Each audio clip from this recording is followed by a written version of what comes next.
Good morning everyone. Assalamualaikum warahmatullahi wabarakatuh. I am Shama Parveen. I am your Urdu teacher. Today I am going to teach the third chapter गलती का एहसास। मैं आप लोग का third chapter पढ़ाने वाली जो क्लास 5 के बच्चों के लिए इस बुक से पढ़ाने वाली हूँ और आप लोग इसको ध्यान से सुनिएगा और इसको समझने की कोशिश कीजिएगा। ठीक है, तो स्टार्ट करते हैं। गलती का एहसास। ठीक है, तो जंगल में एक लकड़हारा लकड़ी काटने गया था। एक जंगल था, उसमें एक लकड़हारा जो लकड़ी काटता है वो लकड़ी काटने के लिए गया था। एक मकाम पर आम और नीम के दरख्त पास पास ही थे। एक जगह पर, मकाम के मीन्स जगह, एक जगह पे नीम और आम के पेड़ दोनों पास पास ही थे, यानी कि सामने सामने। लकड़हारा वहीं रुक गया। उसने सोचा आज उन दरख्तों में से कोई एक दरख्त काट लिया जाए। लकड़हारा वहीं पे रुके और सोचने लगा कि आज ये दोनों दरख्तों में से यानी दोनों पेड़ों में से एक पेड़ को काट लिया जाए। ये फैसला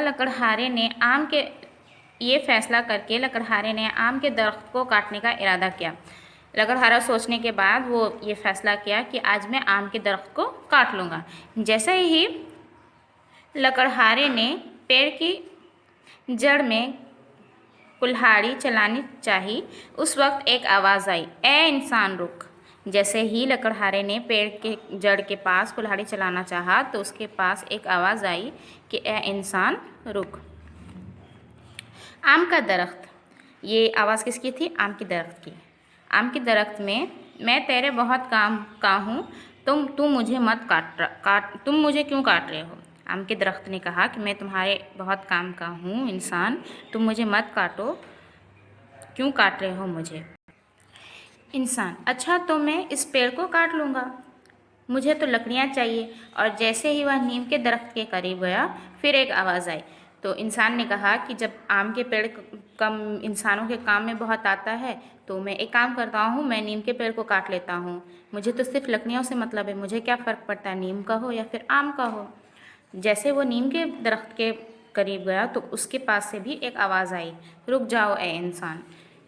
जब नीम के पेड़ को भी वो काटने गया तो नीम के पेड़ के पास से भी एक आवाज़ आई कि रुक जाओ ए इंसान, मैं तुम्हारे बहुत काम का हूँ, मुझे क्यों काट रहे हो? नीम ने भी वही सेम चीज़ कहा कि मैं भी तुम्हारे बहुत काम का हूँ, तुम मुझे क्यों काट रहे हो? लकड़हारा सर पटक कर बैठ गया। लकड़हारा क्या किया? सर पटक कर बैठ गया। वो तो कन्फ्यूज़ हो गया ना कि अब मैं किसको काटूँ। नीम के पेड़ ने भी कहा कि मैं इंसानों के बहुत काम के आता हूँ और आम के पेड़ ने भी कहा, तो लकड़हारा कन्फ्यूज़ होकर सर पटक कर बैठ गया। उसने दोनों दरख्तों से कहा, पहले तुम अपनी अपनी खूबियाँ बयां कर लो, तुम में से जिसकी शख्सियत हो जाएगी उसे मैं काट लूँगा। लकड़हारे ने सोचा और उसके बाद बोला कि तुम लोग दोनों एक काम करो, पहले अपनी अपनी खूबियों को बयां करो, यानी कि अपनी अपनी जो भी तुम्हारा खूबी है उसको बयां करो। उसके बाद जो अच्छा होगा, जो अच्छा खूबी वाला होगा उसको मैं छोड़ दूंगा और जो जिसके पास उतना ख़ास कोई खूबी नहीं होगा तो उसको मैं काट लूँगा। आम का दरख्त ने पहले बोलना स्टार्ट किया, ए इंसान, मेरा फल यानी आम तमाम फलों का बादशाह माना जाता है। आम के दरख्त ने कहा कि ए इंसान, तुम सुनो मेरी खूबियाँ, मेरा जो फल है यानी आम है वो तमाम फलों का बादशाह है, यानी कि आम फलों का राजा है, ये सब लोग मानते हैं। मेरा फल बहुत मीठा और रसदार होता है, इसको बच्चे, बूढ़े और जवान सभी लोग शौक़ से खाते हैं। आम के दरख्त ने कहा कि मेरा फल जो है वो बहुत रसदार होता है, मीठा होता है, जिसको बच्चे, बूढ़े सभी लोग शौक़ से खाते हैं, सारे लोग उसको अच्छे से मज़े से खाते हैं। नीम, ए इंसान, मैं कड़वा हूँ, ये मुझे तस्लीम है, लेकिन आम का फल खाकर लोग जब बीमार पड़ते हैं तो मेरी ही नीमोली उनकी बीमारी दूर करती है। नीम के पेड़ ने कहा कि इंसान, मैं कड़वा हूँ, यानी कि जो मेरा स्वाद है वो कड़वा है, लेकिन जब आम के पेड़ के फल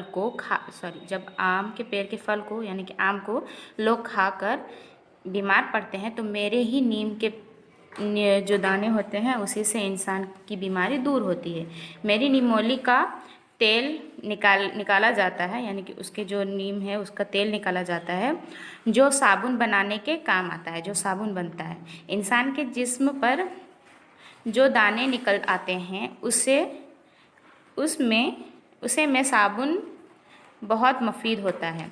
इंसान के जिस्म पे जो दाने निकल आते हैं, जो नीम का साबुन बनता है, वो मुफीद होता है नीम के साबुन से, यानी कि इंसान के जिस्म पे जो दाने होते हैं वो उस साबुन से हट जाते हैं, जो वो बहुत फ़ायदेमंद होता है। मुफीद के मीन्स फ़ायदेमंद, बहुत फ़ायदेमंद होता है। आम, मेरे फल से लोग कई किस्म के अचार, मुरब्बा और चटनी बनाते हैं, जिसको बच्चे तो बहुत शौक से खाते ही हैं। लोग अच्छे से अच्छा खाना खाने के बाद मेरा फल को खाना पसंद करते हैं। तुम्हें कौन खाता है? आम बोलता है कि मेरे फल का अचार भी बनता है, मुरब्बा भी बनता है और उसकी तरह तरह की चटनियाँ भी बनती है, जो बच्चे लोग को बहुत पसंद होती है।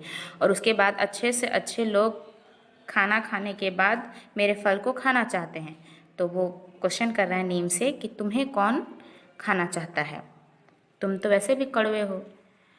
नीम, लोग खाना खाने के बाद, ये तुम्हारा फल खाने के बाद दातुन तो मेरे ही लकड़ियों से करते हैं। मेरे दातुन तो दांतों के कई इमराज के लिए मुफीद हैं।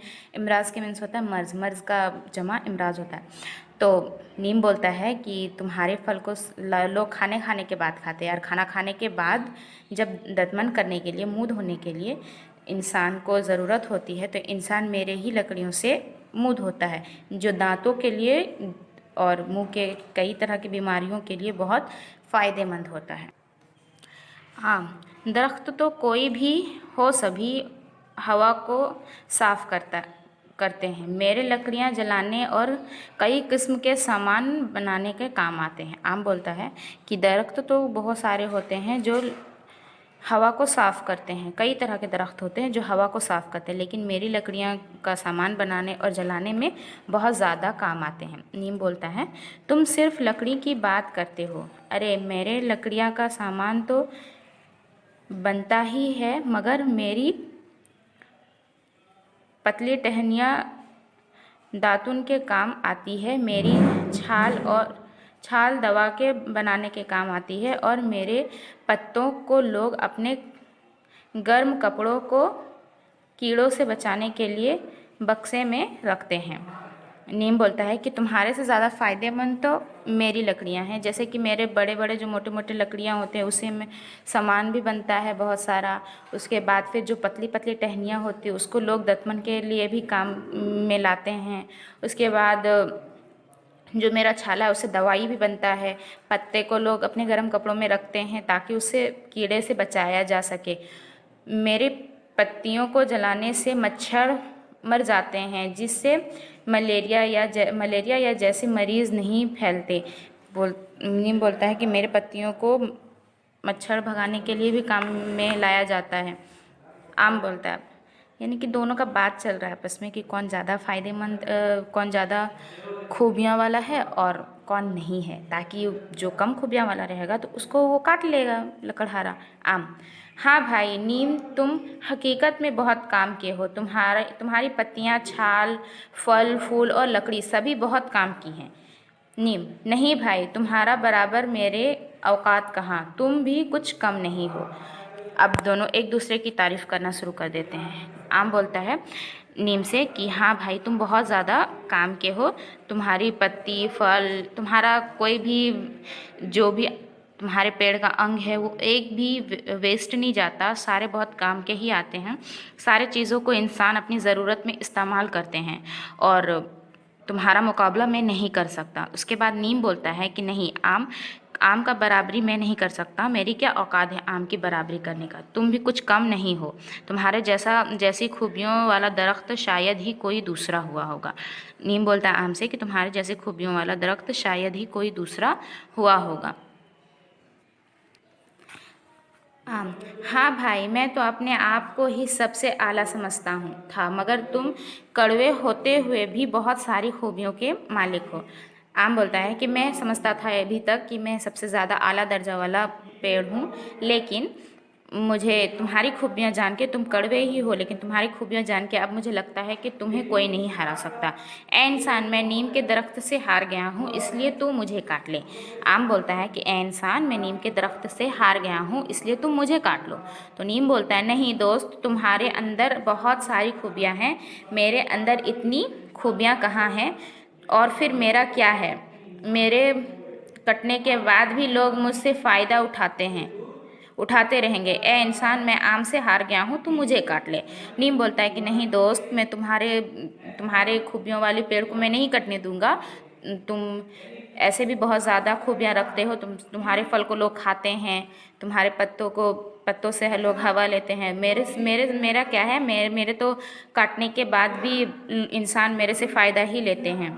तो मैं आम के पेड़ से हार गया हूँ, ए इंसान तुम मुझे काट लो। इंसान, ए नीम और आम के दरख्त, तुम दोनों एक दूसरे से हार गए हो, मगर मैं तुम दोनों से हार गया हूँ। तुम दोनों एक दूसरे की जान बचाने के लिए अपनी अपनी खूबियाँ कम करके बता रहे हो। इंसान अब बोलता है कि ए नीम और आम के पेड़, तुम दोनों एक दूसरे से हार गए हो, लेकिन ये सच नहीं है। सच ये है कि मैं तुम दोनों से हार गया हूँ। तुम दोनों एक दूसरे की जान बचाने के लिए अपनी अपनी खूबियों को कम बता रहे हो, मगर मैं समझ गया हूँ कि तुम दोनों में से कोई भी कम नहीं है। मगर इंसान बोलता है कि मगर मैं समझ गया हूँ कि तुम दोनों में से कोई भी कम नहीं है। तुम दोनों एक से बढ़कर एक दरख्त के मालिक हो। कम तो मैं हूँ जो तुम्हें काटने आया था। इंसान बोलता है कि कम मैं हूँ, तुम दोनों में से कोई कम नहीं है। तुम दोनों एक से एक बढ़कर पेड़ के मालिक हो, और कम तो मैं हूँ जो मैं तुम्हें काटने आया था। आम के दरख्त पर एक तोता बहुत देर से ये सब बातें सुन रहा था। आम के दरख्त पर एक तोता बैठा था जो बहुत देर से ये सब बातें सुन रहा था। बोला, ए इंसान, हर दरख्त किसी ना किसी खूबी का मालिक होता है। तोता इंसान से बोलता है कि ए इंसान, हर दरख्त, हर जो पेड़ होता है वो किसी न किसी खूबी का मालिक होता है। तोता ये कहकर फिर से उड़ गया। तोता क्या किया, फिर से ये बोलकर उड़ गया। लकड़हारे ने इतना सुनकर अज़्म किया